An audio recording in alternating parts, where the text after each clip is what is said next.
This has been a interesting project because of the fact that the time scale is so, it's indescribable really, like breaking it down.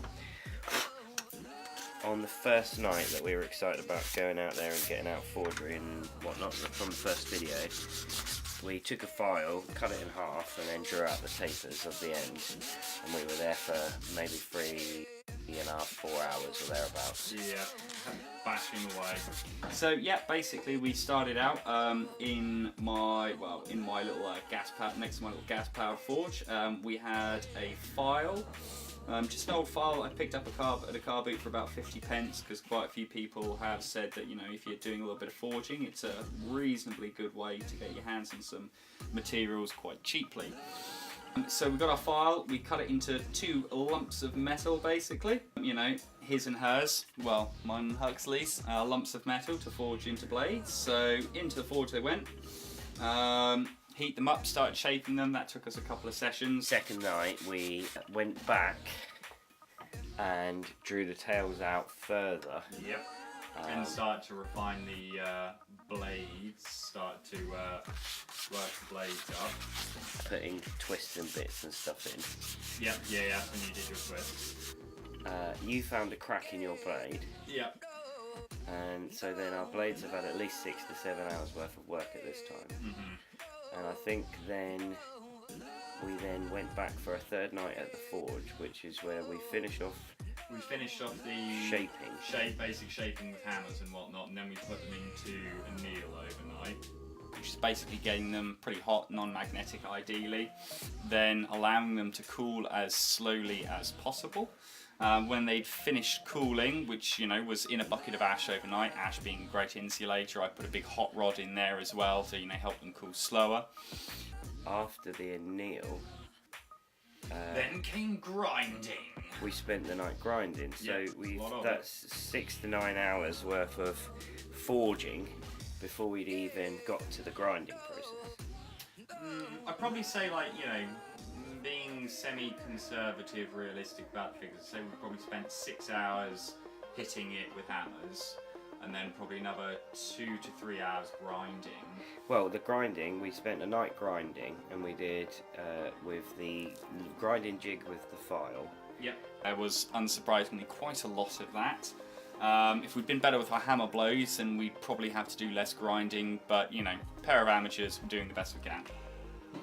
So we then ground them into the shapes that we wanted, leaving a little bit of meat on the metal to grind off as excess after we'd finished the heat treating process. And heat treated the knives, stuck them in. Yeah, that was heating them up as hot as we could, so they're non-magnetic, and then quenching them. And then when we did the quench, we didn't feel as though it had worked very well.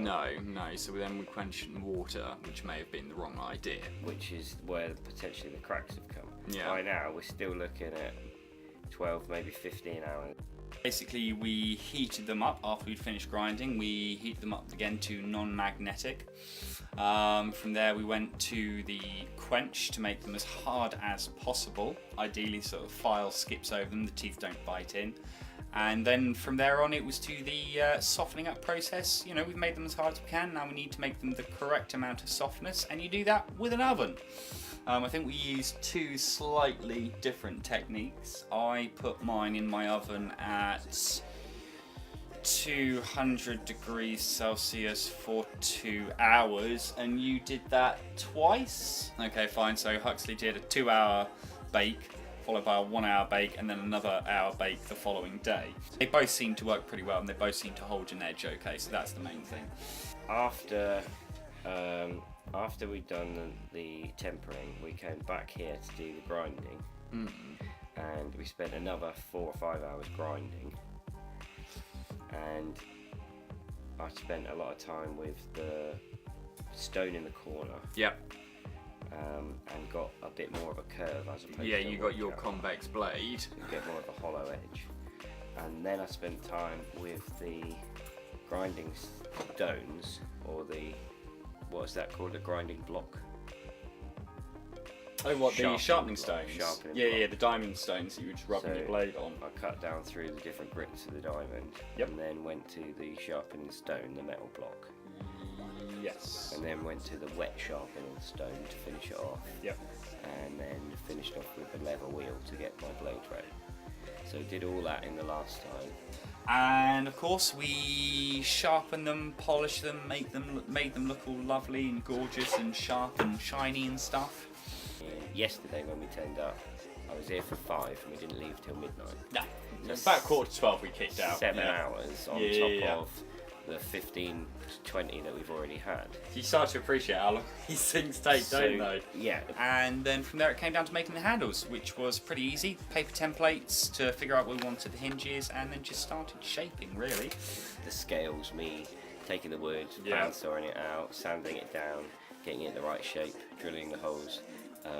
I don't know how much of that footage I caught, but I spent maybe 2 hours, an hour doing that. Yeah. And then I'm trying to fit and finish it because of the issues that I was having with the pin. I've ended up coming back and having to finish off that on the last bit.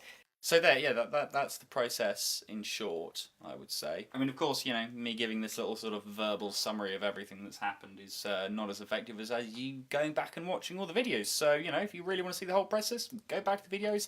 There's a link somewhere, more than likely.